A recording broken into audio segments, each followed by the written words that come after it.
I think 2024 has taught us, and I think more specifically has taught Drake, that the image and the persona that Drake has kind of walked around with over the last 5 years is just a little confusing. Let me explain this real quick. I am a big Drake fan. I don't give a damn how great Euphoria was or They Not Like Us was. And these are two of the greatest, to me, moments in the culture we've had in a long time. I'm still going to love Drake. You want to know why I'm going to always love Drake? Because I appreciate the art, especially early in Drake's career, that this brother's given us when he was a vulnerable artist, right? When he was vulnerable in the music.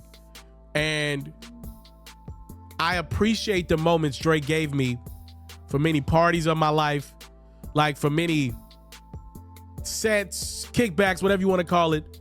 There was a Drake record there that was a soundtrack of that moment. He did that for like 10 straight summers. There was some type of Drake influence on whatever party you were at in the summertime. Like, that's who he had become. And the thing that's been sad for me as a Drake fan over the last 5 years is because I don't know what happened, what clicked. I don't know what real thing happened in Drake's life. But I feel like this brother that many of us started listening to when he was this vulnerable young man that used to literally wear his heart on the sleeve. We literally flipped Drake into a verb, right? Because the man was so vulnerable about women that he was dating. Over the last 5-6 years, for whatever reason, Drake flipped his brand from vulnerability to mob boss. And it's confusion as hell to me, right? So what do we know about the big bully in school? Anybody ever been bullied in their life? If you can't relate, all right, whatever. I will tell y'all my own experiences. I got checked a lot in school. I had plugs in my head when I was young. And I didn't get my hair cut but like once a month, right? So I got rocked to sleep at school oftentimes. I used to fight a lot because I used to get embarrassed a lot. I never wanted to fight just because I got checked. What would bother me the most was when the guy would check me, but then somebody else would check him, and instead of checking him, he still checked me. That was my problem, is why don't you check the guy that wants to smoke with you? Why are you still checking me? That's when I'm ready to fight. When it feels like no matter what, I gotta still be the blunt of the joke at the end of the day. And that's bully behavior. Where the hell are you going with this, FERRO? Bear with me. On 2 different accounts over the last 5 years, we've seen Drake attempt to be the bully. Duppy Freestyle was incredible to me. But we have to acknowledge what happened. Drake made a line about Pusha T's then fiance, now wife. What was it? Let it ring on you like Virginia Williams or something like that. Wasn't even a clever line. It was like the worst bar in that record, Duppy Freestyle. It was not good, right? And I didn't get it. He could have went without that, because if you're anybody that believes the words that Pusha T said after the battle, he was like, what sent them over the edge and was he brought up his lady. All rules are off because it's supposed to be no wife, no kids. So you go direction of my lady, I'm gonna bring your kids into it. And for the life of me, I couldn't understand why Drake did that. That's bully behavior. That's not just rap behavior. Why bring that man's lady into it? Nobody knew who she was. Why do that? Only people who have never had a real attachment to a woman, been close to marriage, think that that's cool to do. I'm not putting that on Drake, but I'm saying when you get close to marriage or married, I'm married. When you get to that phase in life, this is something that attached to you for good or for bad forever. You don't play about my wife. You are asking for a death sentence if you play about mine. I'll die over it. Do you hear what I'm saying? I'll die over it. A lot of men feel that way. So then we get to this year. I don't get it. Kendrick made the same freaking mistake again. The Bodyguard bar about Drake made the same mistake again with the Bodyguard bar about Kendrick's lady. I didn't get it. That's in the Push-Up record. Again, Push-Ups, just like Duppy Freestyle, a record that I really like, But again, another weird bar about somebody's leading lady. It didn't make sense.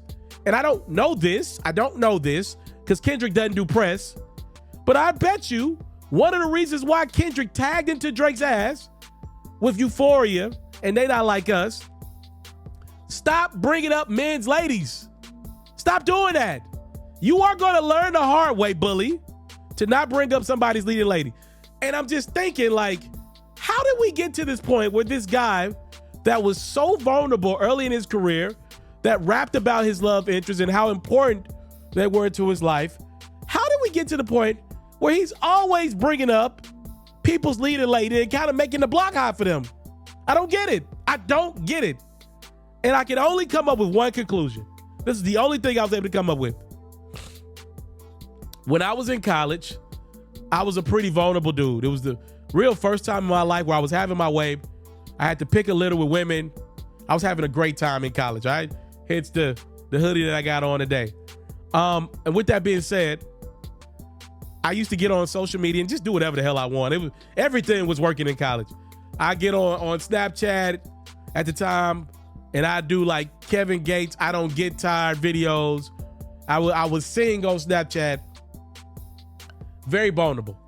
But then if you remember, Snapchat got washed out by Instagram stories. So then as I graduate from college, I'm transitioning to a place where more people are following me on. I'm now a 22-year-old grown man, and a young man, but grown. And I got that aura about me. Like, my shoulders are up, right? Like, I feel the pressure to show a harder exterior version of myself. And if you look at my social media today, I don't really post much at all because I don't feel like I could be the cool college kid that was vulnerable and open on social media. I wonder if Drake, who came in as this goofy dude that had all these bars and vulnerability and great music making ability, I wonder, did his place in stardom, fame, I wonder did it turn him into somebody that he felt like he had to be? Because over the last 5 years, right around Scorpion, we have been getting a mob boss version of Drake. I don't know if, and I hope not, I don't know if the brothers had to kill somebody or call for somebody to get seriously harmed. But if you look at Tattoo on the Eye, if you look at how he's been moving, this is not the same Brad that we saw the young man that was 26, 27, 28 years of age, making a shockwave in the music game. This is a very brash and he got a super big chip on his shoulder. And it doesn't feel like my guy's having fun anymore. And I wonder what changed the Drake brand. I mean, it's a gangster image right now. And it's just confusing to somebody like me. Because, I don't know, man. I hate that Drake feels like he has to be that version online. He is the bully now. And for me, the bully's music ain't connected with me in quite some time. And I love Drake. But that's, and I wonder, has he learned this year? Stop trying to bully guys. Because he's backed out of 2 battles now. He backed out of the story of Adidon. He backed out of They Not Like Us. He backed out. I don't care if you have more records. He backed out. And the first one we heard Jay Prince stepping away. I don't know what are we saying the reason why he stopped the second battle is because somebody got shot on his property? I don't know. We never even heard an update on that story. But we have 2 examples of a great musician saying enough is enough when it appears that musician took it one step too far. Because Pusha T and Kendrick threw the first shot at Drake. I want to make that clear. Nobody talks about that, but they both took jabs at Drake. Drake stood up for himself with I don't want to have to do this, but I will. And I thought that was great. The only thing in push-ups and Dumpy Freestyle, he mentioned those dudes' significant other. And that's a bully move. That's a I'm gangsta, I can do what I want move. That's what we learned of Drake through the first few years of his career move. The sweet feet keeping the play alive. Oh yeah, fumble. And the defense fumble. He wants to start this drive with a pass. Bam. That's a dot. This is Touchdown. Trying to get the ball back right now with the onside kick. Oh, we got the ball. They get it back for another drive. Everything going their way right now. Last drive they score. I think I got that. Oh, way to get there. Let's go. Got 42 seconds. Oh, I got something. We're down to the 31.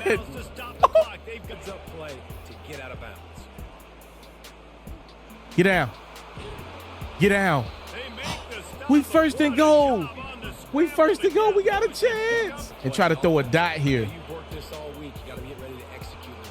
Bro, oh, it's picked off in the end zone. Oh, what a game. Oh, what a game. Oh, this was a classic.